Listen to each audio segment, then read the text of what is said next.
কয়েকদিন ধরেই বেশ ঠান্ডা পড়েছে, গলা বসে গেছে। তাই মনে হলো একটু স্যুপ করে খাই। একটু বাঁধাকপি, ফুলকপিটাকে ভাপিয়ে জল ফেলে দিলাম।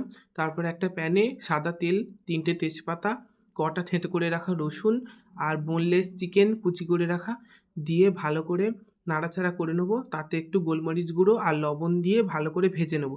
এপিঠ ওপিঠ করে লাল, লাল করে ভাজতে হবে। এখানে চিকেনটাকে যতই ভাজবো স্যুপের টেস্টটা ততই বাড়বে। ভালো করে ভেজে নিলে এই পজিশানে এলে নামিয়ে নিতে হবে। আর সেদ্ধ করে রাখা বাঁধাকপি আর ফুলকপিটাকে নেবো, আর তার সাথে গাজর আর পেঁয়াজটাকে নিয়ে তেলে হালকা ভেজে নেবো, যাতে সবজির কাঁচা ভাবটা কেটে যায়।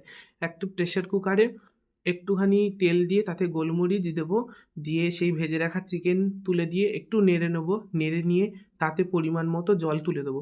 এখানে ৪ বাটি স্যুপ করতে গেলে ৬ বাটি জল লাগবে। জলটা এলে একটু নাড়িয়ে চাড়িয়ে দিয়ে তাতে একটু গরম হতে টাইম দেবো। তারপরে তাতে একটু লবণ দেবো, আর কেউ যদি ঝাল পছন্দ করে, একটু ঝাল ঝাল পছন্দ করে, তখন আরেকটু তারা গোলমরিচ অ্যাড করে দেবে। একটা নর্মাল জলে একটু কর্নফ্লাওয়ার গুলে নেবো, নিয়ে ফুটন্ত সেই স্যুপের উপরে সেই ভেজে রাখা সবজিগুলো দিয়ে ভালো করে ফোটাবো। একটা বাটিতে ডিম ফাটিয়ে নিয়ে তাতে গোলমরিচ গুঁড়ো দিয়ে এরম ধীরে ধীরে স্যুপের উপরে চামচ দিয়ে দিতে হবে। একসাথে দিলে কিন্তু ভালো হবে না, ধীরে ধীরে দিলেই স্যুপের টেস্টটা বাড়বে। দিয়ে কর্নফ্লাওয়ার দিয়ে নামিয়ে নিলেই রেডি একদম গরম গরম চিকেন স্যুপ। ভালো লাগলে লাইক, কমেন্ট, শেয়ার করতে